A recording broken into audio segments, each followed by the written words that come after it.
ফেব্রুয়ারি মাস কিন্তু দেখতে দেখতে শেষ হয়ে যাবে। 14 ফেব্রুয়ারি, 21 ফেব্রুয়ারি এবং আরো অনেক কিছু আছে, সব আমি বললাম না।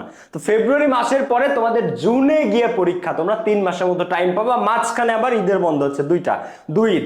সো এখন থেকে আমার 25-এর ভাই বোনেরা, এখন থেকে যদি তোমরা ইংলিশ নিয়ে ঝাঁপিয়ে না পড়ো, সামনে কিন্তু তোমার জন্য বিপদ অপেক্ষা করতেছে। তুমি ইংরেজিতে গিয়ে A+ মিস করবা।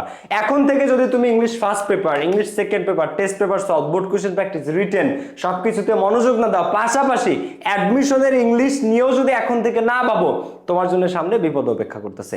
এই জন্য 25 ফেব্রুয়ারি থেকে তোমরা যারা ইংরেজির প্রিপারেশন খুবই খারাপ, যারা ইংরেজি নিয়ে টেনশন আছো, গুছানো নাই প্রস্তুতি, 25 ফেব্রুয়ারি থেকে শুরুতে যাচ্ছে আমাদের ফাইনাল রিভিশন ব্যাচ।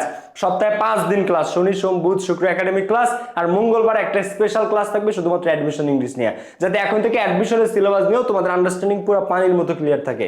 তো ক্লাস হবে এইচএসসি ইংলিশ পরীক্ষা ঠিক আগ পর্যন্ত, পুরো পরীক্ষা পর্যন্ত ক্লাস। যারা এখনো ভর্তি হও নাই, ইংলিশ নিয়ে যদি টেনশনে থাকে, এটা আমাদের best batch, super special batch. এই ব্যাচ থেকে সর্বোচ্চ সংখ্যক ক্লাস থাকবে। ক্লাস হবে স্মার্ট বোর্ডে এবং জুমে। যারা এখনো ভর্তি হন, এই নাম্বারে কল করে বা আমাদের ওয়েবসাইটে গিয়ে আজই ভর্তি হতে পারো। কোর্স প্ল্যান সহ সকল ডিটেলস তোমরা ডেসক্রিপশন বক্সে এবং কমেন্ট বক্সে পেয়ে যাবা। আর ইংলিশ নিয়ে যদি ভয় থাকে তোমার, এই ভয় দূর করা সহ তোমার ইংলিশে A+ পাওয়ানোর পুরো দায়িত্ব আমার। তুমি জাস্ট রেগুলার ক্লাসে থাকো, আর আমি যে দিক নির্দেশনাগুলোতে একটু মেনে চলো।